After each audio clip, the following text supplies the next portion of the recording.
what to share, or I think I know all this. can you see a typical Git log here? Yes. I didn't know David was the Pybricks guy, actually, or one of the Pybricks guys. Yes, he's one of them. Yeah. Oh, that's a giveaway. Always look at people's email addresses. It's useful. He is. So since last meetup, there've been 100 commits exactly, which is quite a lot for a month. Quite a bit's happened. So the main things are sort of the things I'll discuss are more user-facing ones that people might want to be aware of. Just to clarify, that's 100 commits on master, right? Like that's yes. So 100. that's 100 basically corresponds to 100 pull requests that have been merged, really. Wow. Almost. No, some pull requests are multiple commits, but it's I mean it like there's one. These three here I think were one pull request. Yeah. Jim's ones were one pull request, but some ones that have multiple commits are usually difficult, more time consuming, obviously, to review and so on. Like this one from David that's 6 commits was multiple back and forth to review all those bits. And anyway, so what was the first thing was Micropython-lib is now a submodule, Git submodule of the main repository. This is more of a technical thing rather than a conceptual thing, that it's just so that it's when we make builds of boards that we can reach into this Micropython-lib and pull and include various things in the builds, like your requests, and with the aim to move more things to Micropython-lib rather than have them in the main repository. Like NTP time, for example, is a good example of something that should move across to Micropython-lib now. The next thing, Lego Hub number 7 was merged. Support for that from David. If you can see my screen, this one is the large Technic hub number 6. It's called 6. Well, that's just a name if you're looking at it. It's its technical name.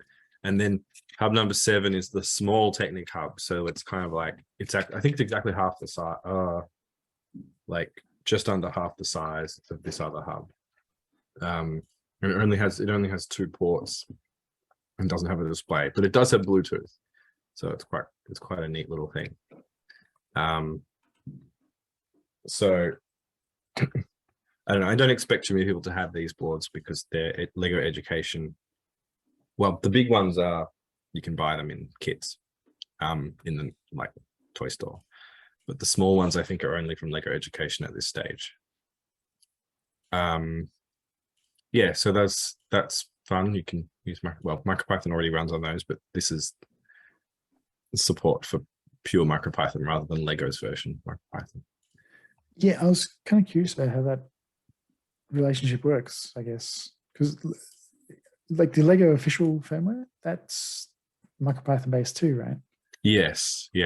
So it's kind of interesting that Pybricks we've got a couple of slides on Pybricks today, but well, Pybricks are developing their own firmware. So there's Lego official firmware for the Mindstorms hubs. Pybricks are doing their own thing. They're separate. They're not related to Lego in any way. Yeah. But then what you're seeing on your screen now is Micropython's stock firmware for that, which is also a third thing. But well, it's good if you want to just run pure Micropython it also serves as a good example to how to integrate external Bluetooth chips and lots of other things. It's very highly configured version of Micropython with display driver and different mboot and so on. So it also serves as a very good way to show how you can configure Micropython. Next on the list, certificate validity time for RP2040 boards. So this caught someone out recently when they were doing an SSL connection. It failed.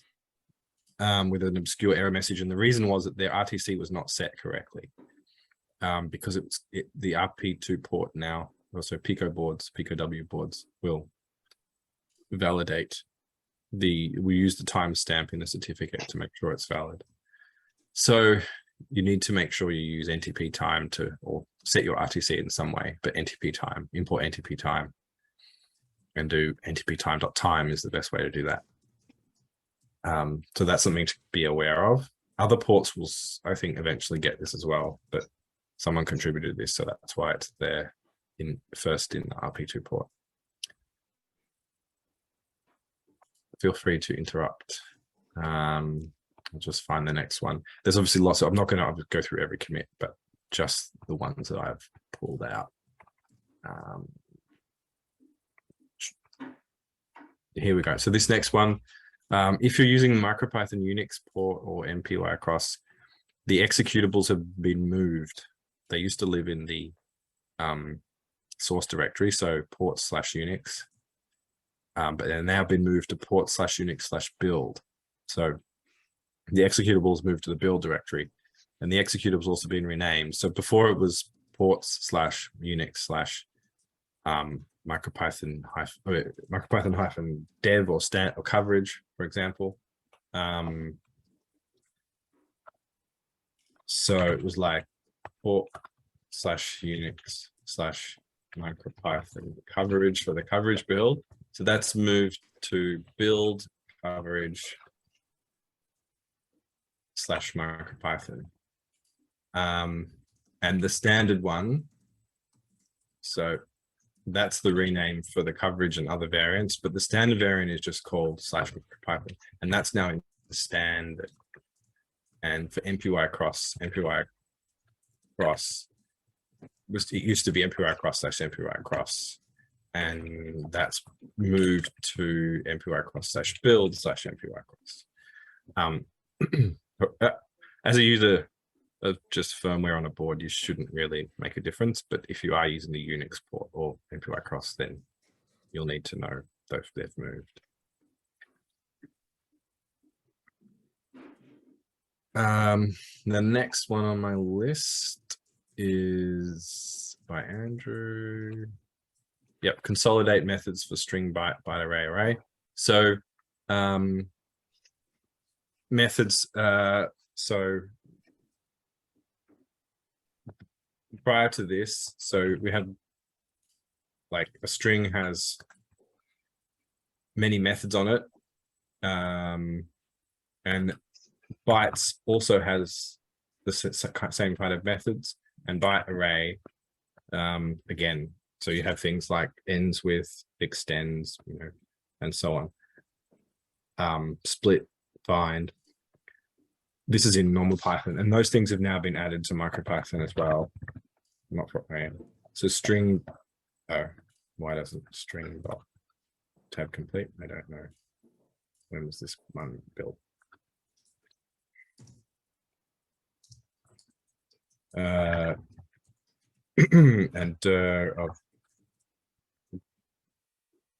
Yeah, so string bytes and byte array now all have, say, is space and are split.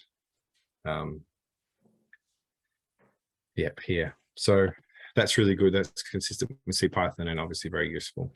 So you don't have to convert to and from strings anymore to do all these operations. You can do them directly on a byte array, for example. And byte arrays are sort of the preferred thing to use in MicroPython for like reusing a buffer for memory efficiency. So that was a nice improvement.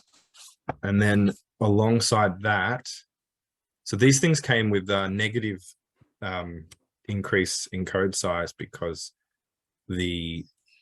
everything was unified, things could be simplified and code size reduced. So that was really good.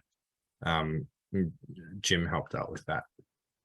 Yeah, it's worth noting that Jim was the first to sort of identify how a really neat way of using the same sort of directory listing for all three types. And yeah, we end up saving space while adding functionality. So that's pretty cool. Yeah. So basically there's one big method table and then different slices of those are taken for the string bytes and byte array. So they all share some overlap, but there are some different, as you can see on the right there, what the couple was. And then from hex and hex was added. So we can now do bytes dot from hex, like 30, 31, which should give me 0, 1. And that's the same as bin ASCII dot unhexlify, I think.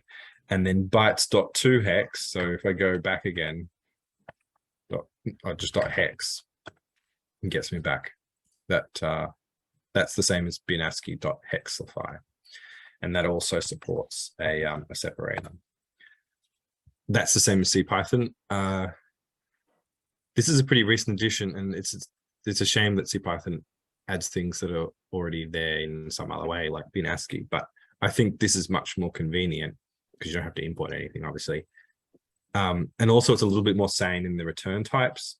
So bytes.hex actually returns a string, whereas at bin ASCII.hexlify of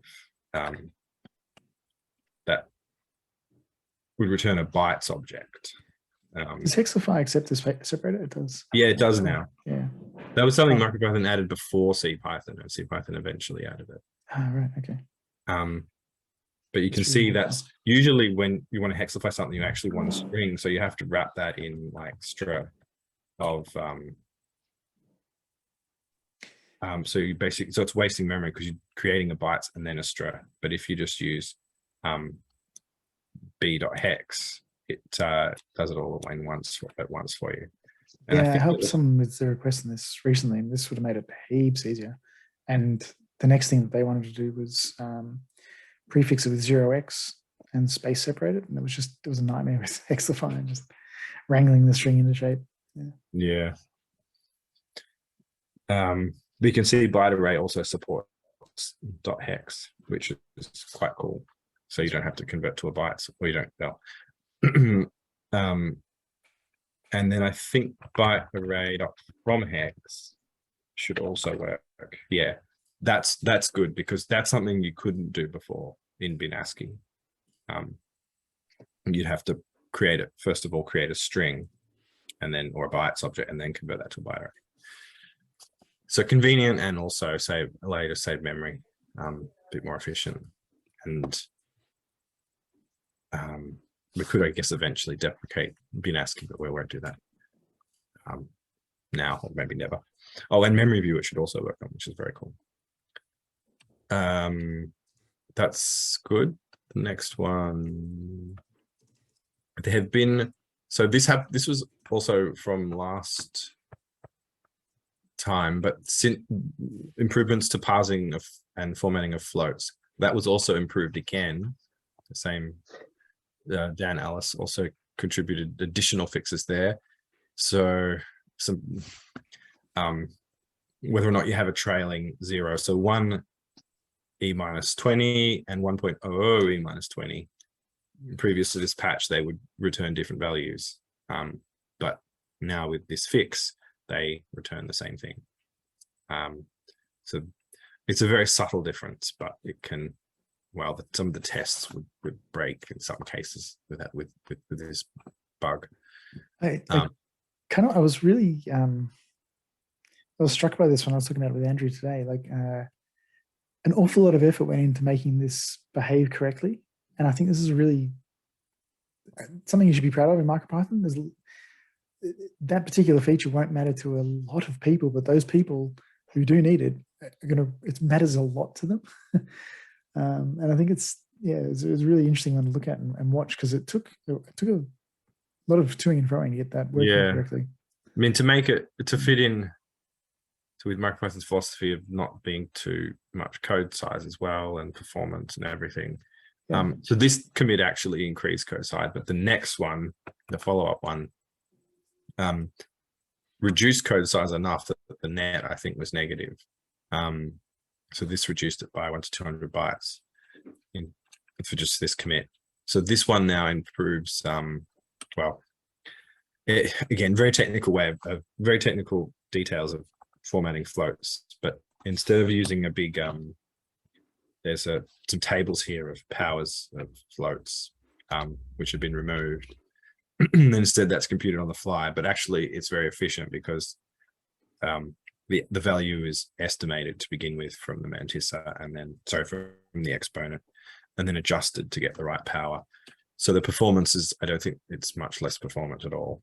But it also meant that there was a few cases of rendering that also got fixed. Some aggressive rounding that is now removed. So very, subtle things, but they are improving the parsing and formatting of floats, which had been sort of a constant source of confusion for people, because they print a number, a float number, and it comes out slightly wrong, and they think things are broken, when in fact it's the number internally is stored correctly. It's just the way it's printed out, the way it's rendered, that's wrong. And that's often not, well, can still be bad, but the internal representation is still okay. So yeah, some really good improvements there, and as well, code size did not increase. And lots of effort, as Matt said, goes into making sure we can do this, have features and improvements that keep MicroPython still micro enough. Got 3 more points. The next one is MP remote improvements. Where is it? Jim. Yeah. So there's a plus terminator now. So you can chain commands with the plus. Usually you can chain commands already, but sometimes some commands like copy consume all their arguments. So putting a plus in tells the copy to stop consuming arguments, and then you can put the next one. So think of pluses like do this and then do this and then do that and then do that. We couldn't use semicolon because the shell eats that up. We couldn't use a few other things because they were already used. So plus seemed to be the best or the least worst option. Jim also added a touch command, which mimics the Unix one. So we'll create a file that doesn't exist, and an edit command, which is quite neat. So I'll see if I can let's see if it works. MP edit boot.py. There we go. Okay, so that copied boot to this from the device down to this temporary file. I can now edit it.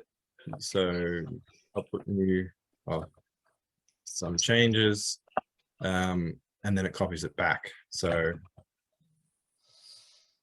yep, so you can see some changes are there. If I edit it again, the changes are there. So that's I think particularly useful.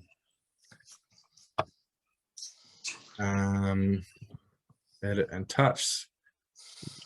FrameBuff got some really big additions. Ellipse and polygon drawing by Peter Hinch and Matt Booth. Ellipses can be filled, or so ellipse, you give it coordinate, the radius for X and Y, which if they're the same, it's a circle, the color, and then F is whether or not it's filled or hollow. And then you can give a mask value, which tells you if you only want to draw 1 or 2 or 3 or 4 quadrants. So you can, it's not arcs, but you can draw semicircles and quarter circles. And well, the reason that was done is because it was very cheap to add that, and that allows you to do rounded rectangles by drawing rectangles and then rounded corners on them, and other things. Obviously, doing an arc is a much more complicated thing. And then polygons were added. So this allows, it's similar. Yeah, you provide an X and Y position, and then you coordinates the polygon, a color, and whether or not it should be filled or hollow. And the coordinates is an array of pairs of integers. So, for example, that's an example of what you could use. It could also be a bytes object with pairs of bytes for each coordinate.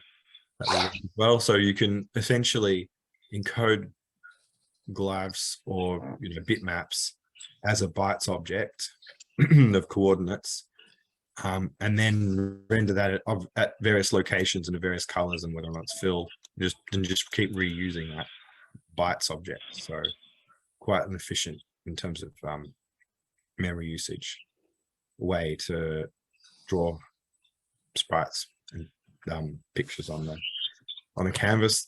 There was some tests, lots of tests here with, like, you can see that's an M, and then the filled version of the M, and a filled and outline version,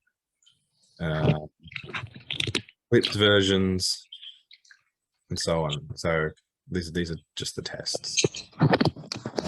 So that's quite cool. And then that's what it looks like when you draw because it does a convex fill. Depending on how you draw your coordinates, it'll come out differently. So there's some big triangles. So that's nice. It gives much more utility to the frame buff module. And I think we've still got a few more things to add to make it even better. The last thing on my list was that the JavaScript port was renamed to WebAssembly.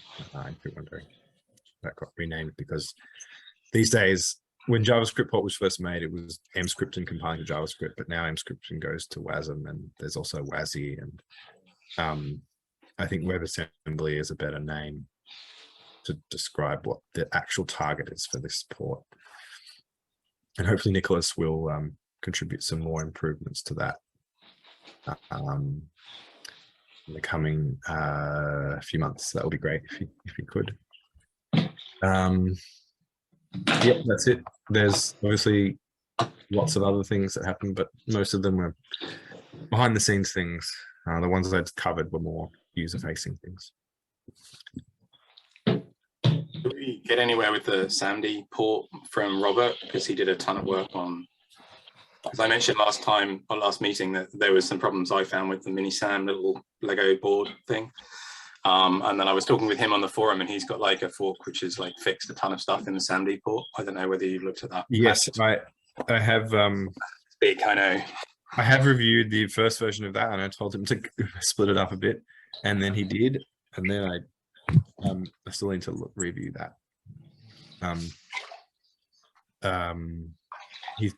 Robert is very active and has done lots of good stuff. You can saw perhaps that I merged some of his other changes, but I do need to get onto that SAMD port. I do know about it, and it's not merged yet.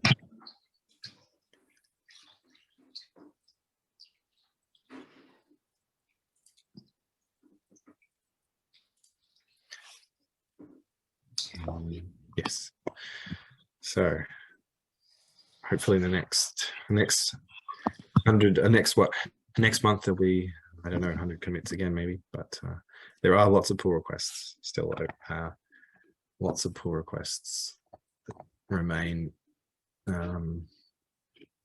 stubbornly high and open, but that's okay. It's good to see contributions. Yeah, I don't think there's a lot of things there, and for SSL improvements is one thing that I wanted to get onto, because then we could eventually get async with SSL, proper SSL support should be good. But yeah, lots of things coming up.